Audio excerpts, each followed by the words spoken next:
What's up guys, welcome to Poor Man Mods. Today we're going to be talking about my pick for the top 10 mods that you can do for 50 bucks or less. Now I get a lot of questions from all kinds of people about what mods they should do to their car, and being that the name of this channel is Poor Man Mods, they're usually asking me for mods that they can do for cheap. Now I know every car is going to have their own different sets of mods that you could do for this budget, but I can't talk about every single car, so this is kind of going to be a universal thing. So here are my top 10 picks for mods that you can do for 50 bucks or less. We're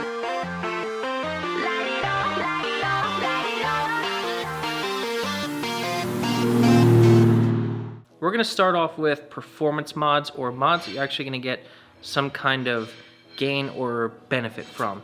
So my first pick is actually muffler deletes. Now there are plenty of good exhausts out there, catbacks, axlebacks, whatever, but none of them are cheap. What I did with my 2008 ISF, which cost me practically nothing, just the cost of a little bit of extension pipe, I deleted the mufflers on this car. Now I didn't get a performance gain out of it, but it made it sound a whole lot better, and it was super cheap. Now you can probably do this to almost any car. Now you don't want to cut off every muffler and resonator and just do straight pipes. You will probably get a fine for that, or your car won't pass inspection. What I did on this car, I cut off the two rear mufflers so it still has the front resonator. It's legal and it sounds fantastic, and you can do this to probably any car, but your neighbors might hate you.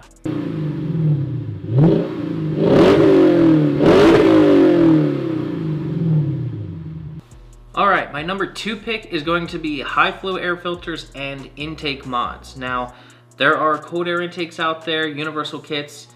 Some of them are good, but most of them are going to be over 50 bucks. I don't think I have on this car and my IS300. I modified the intake myself. I want to say both of them were around 50 bucks, possibly less. Now, you can go out and buy a expensive intake for the Supra. That's basically this right here, a filter and an elbow. But I just bought an aluminum elbow on Amazon, powder coated it myself, and got a Highflow cone filter. This is probably around 50 bucks, maybe a little bit more because of the size of the filter. But on my IS300, I did a video on modifying the intake and making it flow a whole lot better just by modifying the elbow and the air filter. That is around 50 bucks, give or take. And you can do this to a lot of vehicles. You don't necessarily need a cold air intake kit like from K&N or whatever. Some cars, the factory air boxes flow really well, like on the IS300. So all you really need to do is kind of make the elbow flow a little bit better, or the intake tube flow a little better, and get a Highflow air filter. You can go out and buy some silicone couplers and some piping and make it flow a whole lot better and save yourself a lot of money too. The next mod we're going to be talking about isn't going to give you power or anything like that, but if you've already done Highflow cats in your car, deleted your cats, or did a header or something like that, chances are if your car is 1996 or newer, or OBD2, you probably have a check engine light code, P0420, for catalyst system efficiency below threshold.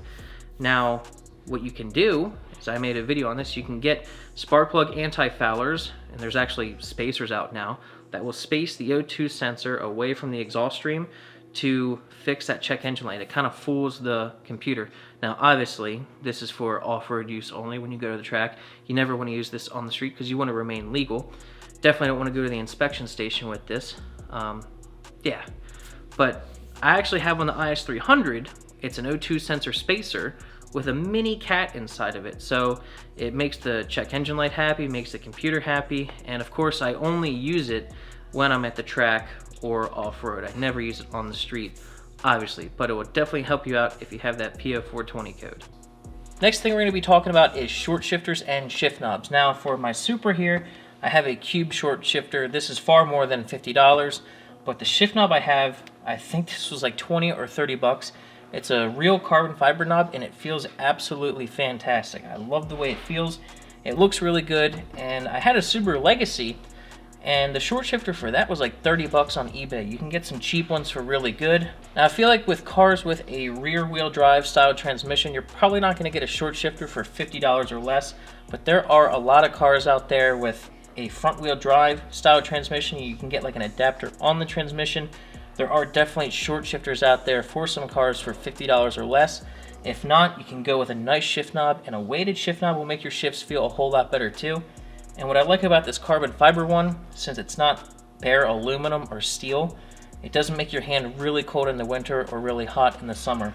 It's kind of, in the middle. If you've ever had an aluminum shift knob in the winter, you know it is super cold and it will burn your hand in the summer. This carbon fiber one does not do that. So shifters and shift knobs are definitely an option for you if you're on a budget.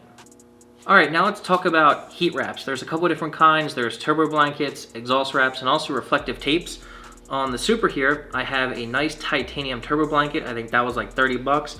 And I have some titanium exhaust wrap too. Now what this is going to do, it's going to keep a lot of that heat in the exhaust, protecting your engine bay and surrounding components from melting, high heat, things like that. Turbo blankets help your turbo to spool quicker. It keeps more of that heat and energy inside the turbo to spin the turbine, so it does make you perform a little bit better.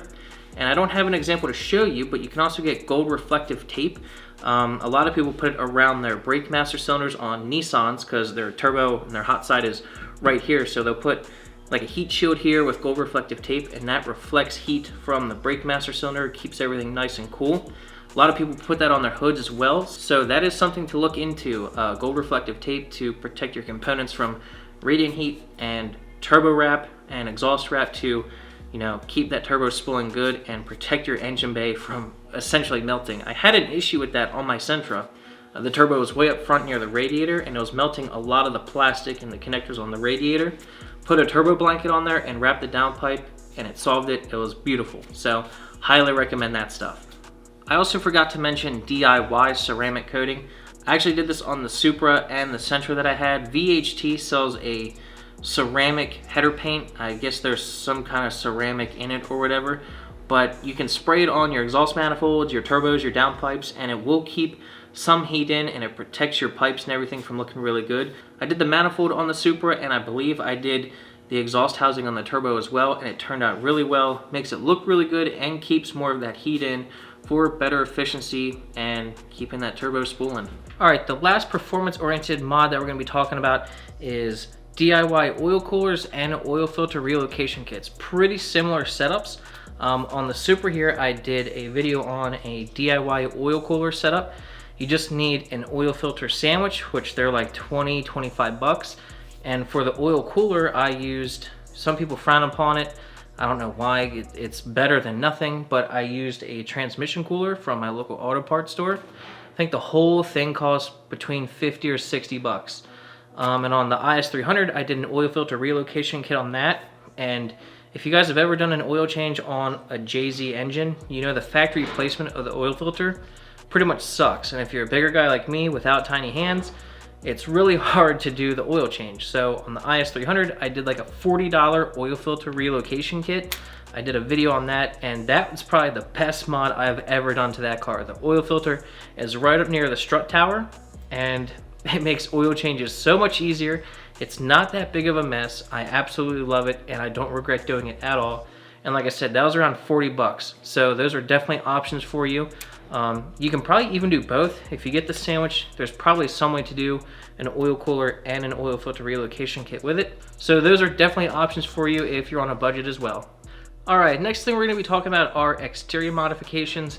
Now, I don't need to go into detail on this. I've done so many videos on LEDs, but a really big and noticeable modification you can do to any car on a tight budget is LED bulbs. You can do LED high beams, low beams, fog lights, reverse light bulbs, tag light bulbs.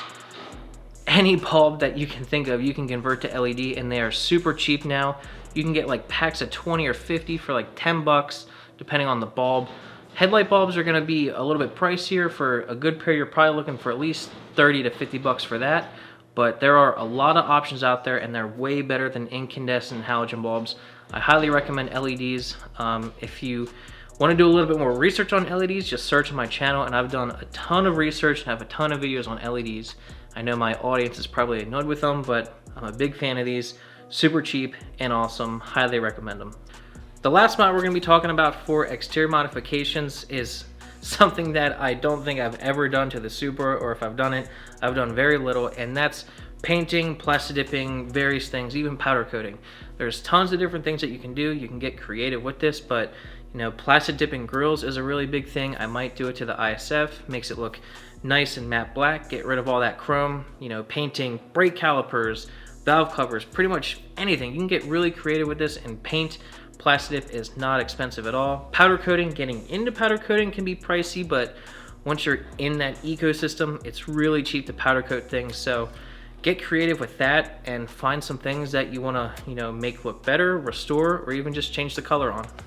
All right, now we're on to the interior, and we're going to be talking about one of my favorite budget modifications for the interior of a car, and that is Bluetooth FM transmitters. Now, back in the day, circa 2008-7, these things were nothing to brag about. They were practically junk, but now they are really good, and they're pretty freaking cheap. This one was 12 bucks, and it gives you 2 USB ports, and I can connect to it with my phone, and it will play music through my head unit, and it automatically connects, and it sounds really good. I hardly get any interference, and like I said, 12 bucks, plugs right into the cigarette outlet, and this one even lights up multiple colors. It is pretty freaking nice. Now, the reason I'm choosing to do this in this car, that thing was 12 bucks, right?